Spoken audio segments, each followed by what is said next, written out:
we came a long way from Zimbabwe and Kenya to be here to talk about this.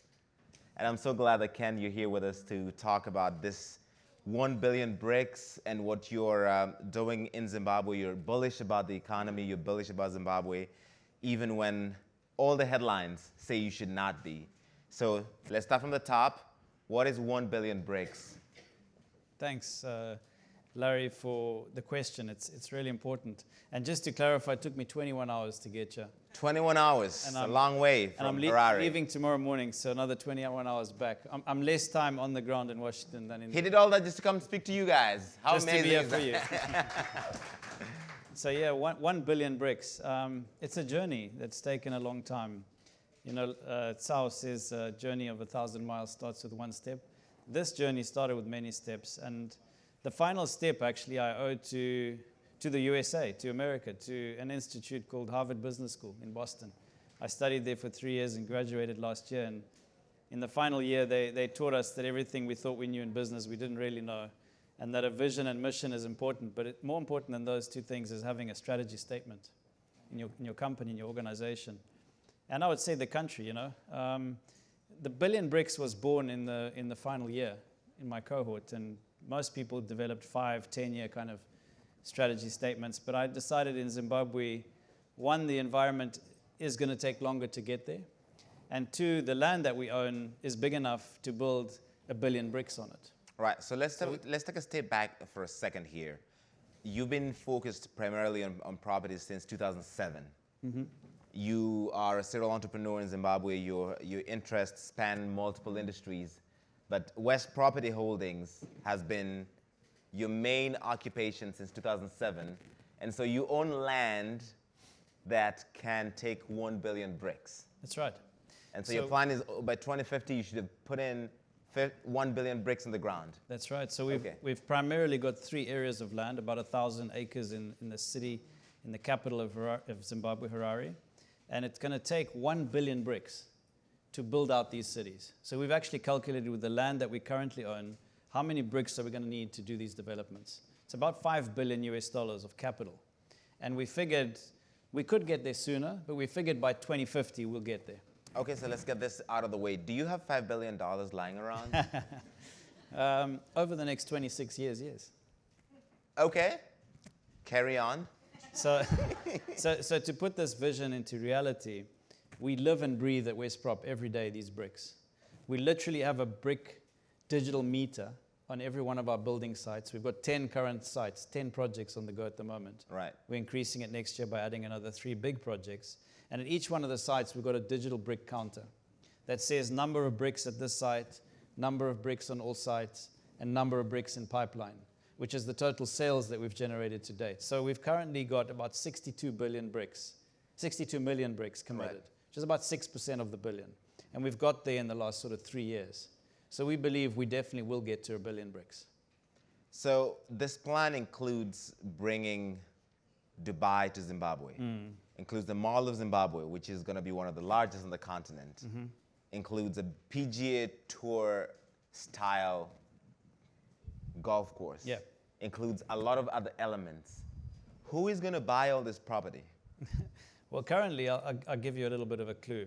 So before we get into the bigger project of Pomona City, we're building in an area called Millennium Park, which is in a very upmarket suburb of Borodale in Harare.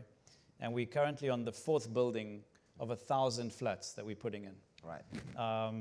Up to now, we've got Block 3 under construction, which is in the final 3 months of being finished. And we were fortunate enough to have the president of the country come and open and break ground this building last month. On the 20th of November, he came with the whole of government. We had the vice president, several ministers, and it was, for us, quite an important signal from government that they're not only supporting us, but they actually believe in the vision that we're giving. And on this building that he broke ground on, we had at that day, was the first ground that was broken. That day when he broke ground, we had 51% of the building sold. On day one? On day one. So we don't actually put anything into the ground unless we've pre-sold at least 30% of the development. So we have the confidence of building, knowing that when the building is finished, the project is sold out. is this just an elite thing? Because in every society, there will be people with money, people with access to capital, or with access to the right influential people that can afford this sort of thing. Is this a mass market idea? I think everyone has a role to play. In Zimbabwe, we have, you could argue, between 1 and 1.5 million housing units on a waiting list. The majority of those homes are more affordable, what we call high-density homes. So low-cost homes in a high-density suburb. We are different. Our segment is high income, low density. And in that market, probably we're 1% of the total. But if you take 1% of a million, you still got 10,000 units. And we're selling at the moment about 500 units a year. So we believe there's enough pipeline, not only for us, but for other competitors to actually enter the segment we're in.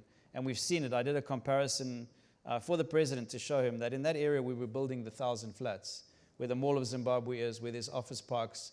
We have $500 million of investment going into that one node. And the area around us, within 1 kilometer radius, has 20 other developers currently building, and the combined value of just the housing that they're building right now is $100 million. So others are following in our footsteps. What happens if tomorrow Zimbabwe changes currency again? Yep. Because right now, 80% of the transactions are carried out in US dollars in Zimbabwe.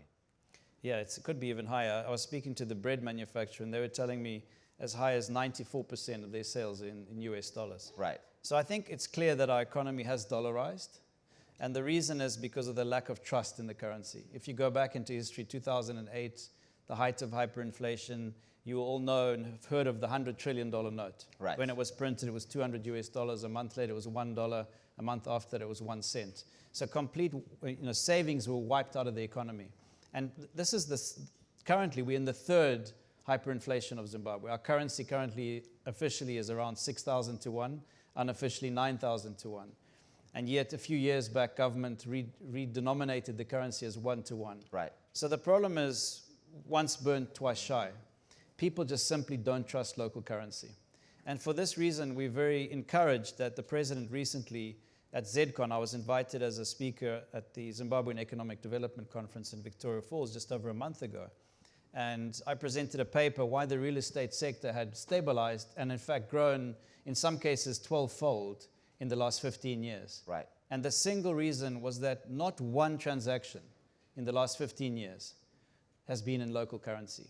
You will not find a seller of a home today willing to sell his home unless he's being paid in US dollars.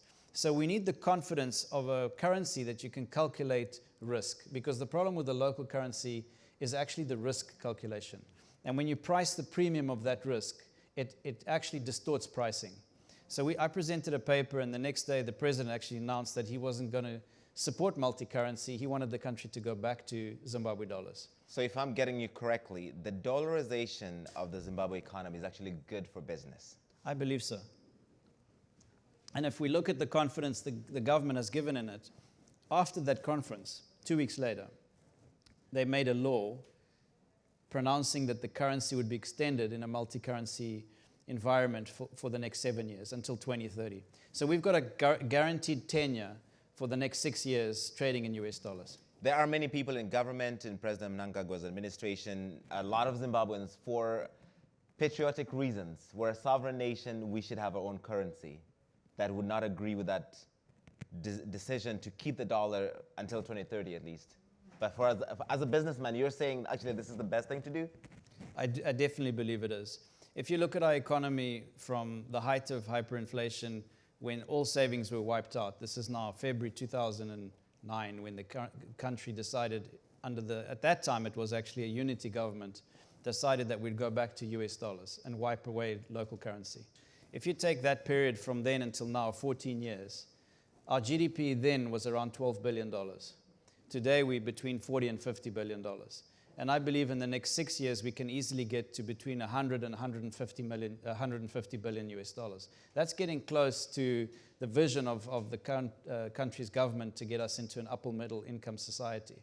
And if you take other countries that have used dollars for a certain time period to stabilize the economy and to give growth, I think Zimbabwe is going to be the next test case for that. I don't want to put too fine a point on this, but there's an example you gave before.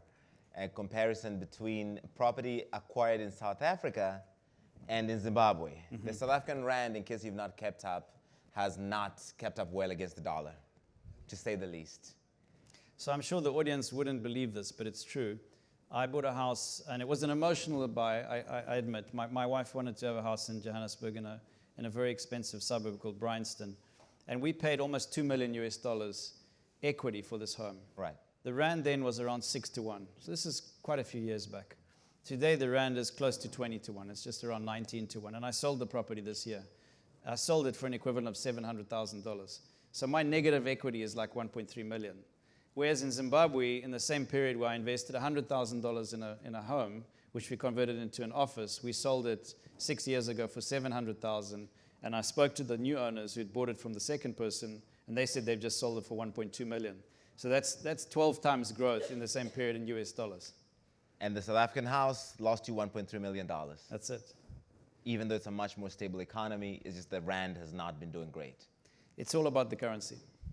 And when you remove that risk, I think investment in and out becomes easier to measure. Because any investor investing anywhere in Africa wants to know, can they get their money in easily, and can they get their money out easily? And I think governments address that really well by having this multi-currency regime until 2030. All right, fantastic. I mentioned at the top that you're bullish on Zimbabwe, even though the headlines say you should not be, just because there's so much that is not going great. Unemployment at 85%. A lot of people are hopeless. They're leaving the country. They are out of options. How do you see this plan as helping change some of that or contributing to the people that have lost hope? Look, I think I often say I'm a man of the future because our strategy statement takes us to 2050. I literally live in 2050 because I'm envisioning the city that we're building. And every day I see the buildings go up. Every month we start a new project. I can see that vision being realized day by day. And I often say to people, I'm not living in the moment of today. I'm not living next week or next month or next year or not even in the next 10 years. So my view is much longer than most people. And I think one of the most important things that I believe I'm doing is not actually selling properties. I'm selling hope. Hope of a better future. Hope of a better Zimbabwe. And that hope is what I believe will be the thing that brings people back to Zimbabwe. That hope is the thing that will give people the opportunity who don't have any idea what they can do to lead them to be able to do the things they didn't know they could do. How does building a mall sell hope? So I think the mall is a flagship product. It's something that's been on the cards for a long time. Our partners are in South Africa and Johannesburg. They listed on the Johannesburg Stock Exchange. And we, in fact, listed this year on the Zimbabwe Victoria Falls Stock Exchange as well. And they've been developing malls for the last 35 years. And I think the mall shows confidence. It is the biggest mall in Zimbabwe, the Mall of Zimbabwe. And it brings the retailers that haven't been in Zimbabwe before into the mall. So we'll be getting a lot of regional retailers, South African chains, South African brands coming into the mall. It also gives the local population a reason not to travel to Dubai in South Africa, but shop locally. As somebody who's been in this space for a long time and who's seen all of the challenges that exist in your environment, what do you see as the way out of it? And I know you don't want to be a politician, but also this is deeply interlinked with business and commerce, right? It is. And I'll use a statement from the government. The president's been saying for the last sort of few years, actually, from let's call it the dispensation when he came into power 6 years ago, the Second Republic. The president has been saying several things. Firstly, he's been saying we're open for business. Right. We're an enemy to none and a friend to all. And I think he genuinely means that Zimbabwe is open for business. But he also knows our limitations, that because of the sanctions that are still existing on Zimbabwe today, they are targeted sanctions and they're limited, and the US is the only last country to have the sanctions, but they're still there, and it impacts hugely the financial sector. I think what he's been saying is the Shona words, Nika inovakwa nevenovaya, which means essentially Zimbabweans must build Zimbabwe. And the interesting thing of these four words is that the Nika and the Nirvana is actually the country and the people. So you can't separate the country from the people. Mm-hmm. And this is why I'm very positive about what we're doing, because we're building the country for the people. We're giving the people a reason to come back to Zimbabwe who are not in Zimbabwe today. we're giving a reason for the people in Zimbabwe to commit themselves to their own country to build their country. Because unfortunately, the truth is, no one's coming. No one's coming to help us. There's not going to be a white knight who comes to save Zimbabwe. There's not going to be huge amounts of billions of dollars from the West to save Zimbabwe. We're going to be the only solution to ourselves is ourselves. And we are going to have to face the reality that we have to build our future now. So what will make people come back? What is your pitch to there's a big Zimbabwean diaspora community here and everywhere else in the world, in the UK, across Europe, because the country stopped working, so deeply dysfunctional that anyone had an opportunity to leave, left, or is leaving.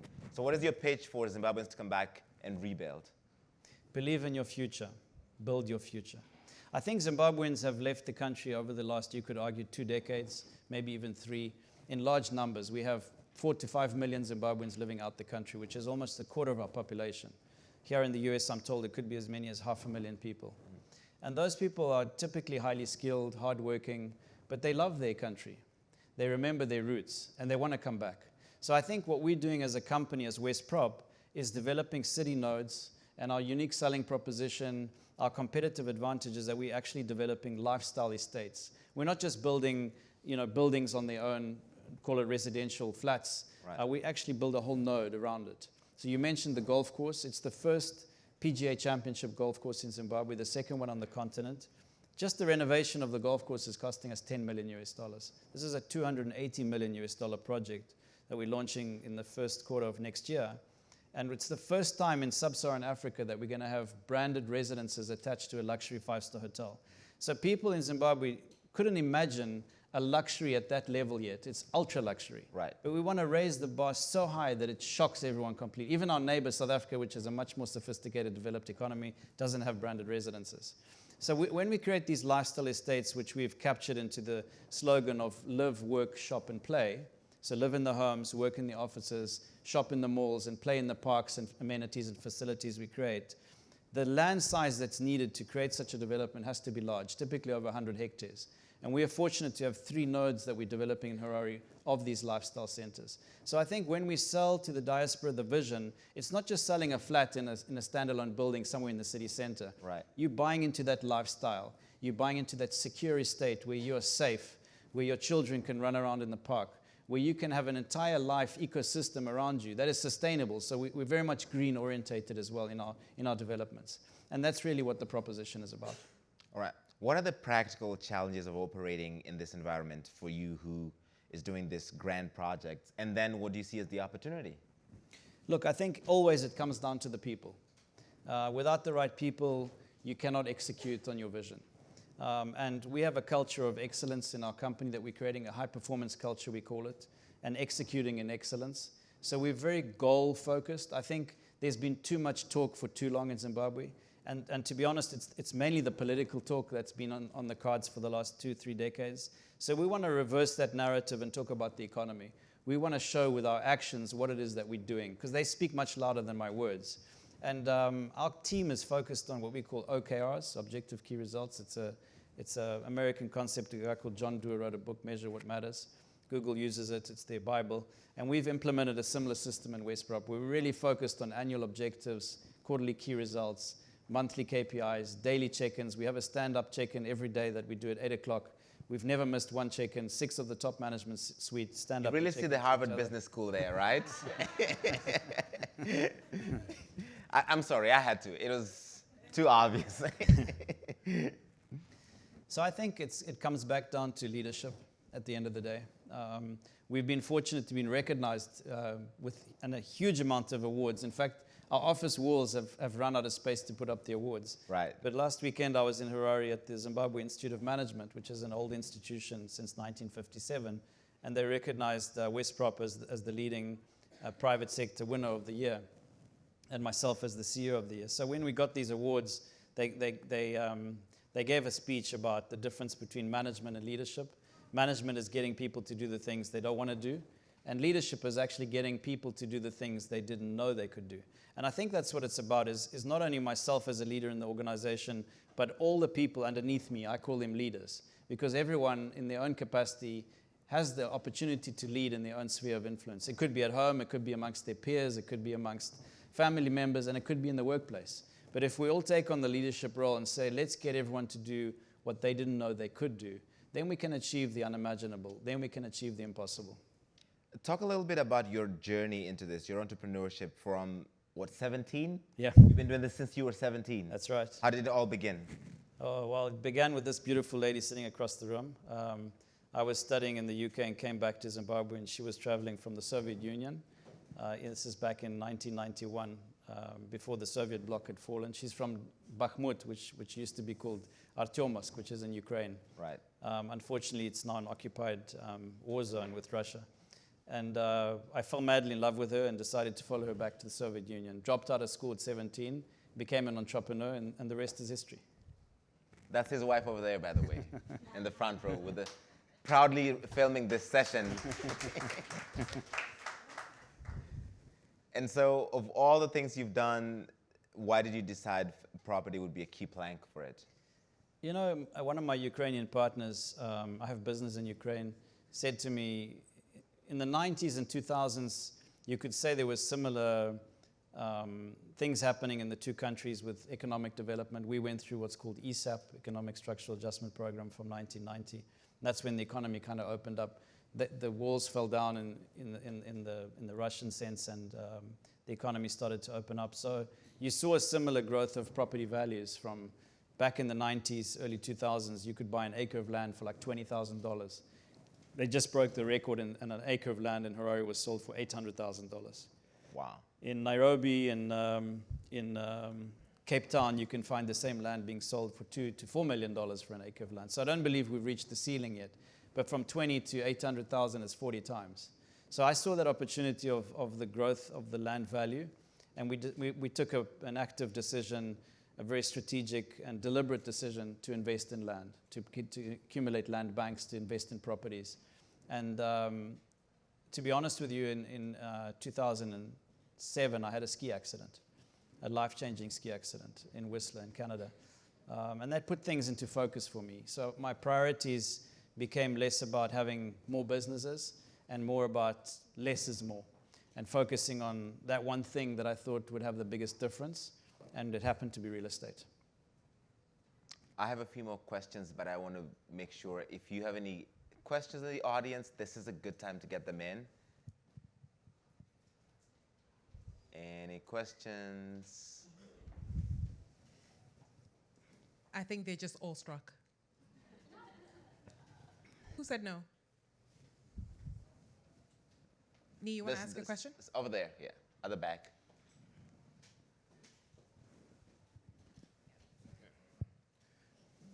Good evening. My name is Nee Simmons. I'm a non-resident fellow at Atlantic Council's Geotech Center. Thank you for your anecdote. Great talking points. You mentioned that Zimbabwe is adopting the U.S. dollar, or it has adopted it. I'm wondering what your thoughts are to Argentina's new president, who has also said that he's adopting the U.S. dollar for Argentina. He's also said some other things. There's some, he's very flamboyant, let's just say. But what are your thoughts to what's going on in Argentina? Well, besides our political classes at Harvard on Argentina, my knowledge of it would be limited. I did go and stay there for 2 months when I tried to climb Aconcagua Mountain. But I think Argentina is its own unique situation. It's different to Zimbabwe. But I do believe that it could help them. If I was to give the simple answer, I would say yes, definitely for the next 5 to 10 years. If they did dollarize the economy, it is a solution for them. And there's some South American countries like Bolivia, for example, that did dollarize and then went back to local currency not so long ago, and it's totally destabilized the economy. Others like Ecuador have continued to maintain dollars, and this has given them the stability to grow to an upper middle income country. In fact, they have a population very similar to Zimbabwe, and they're above 250 billion now, which puts them as an upper middle income country. All right. Anything else?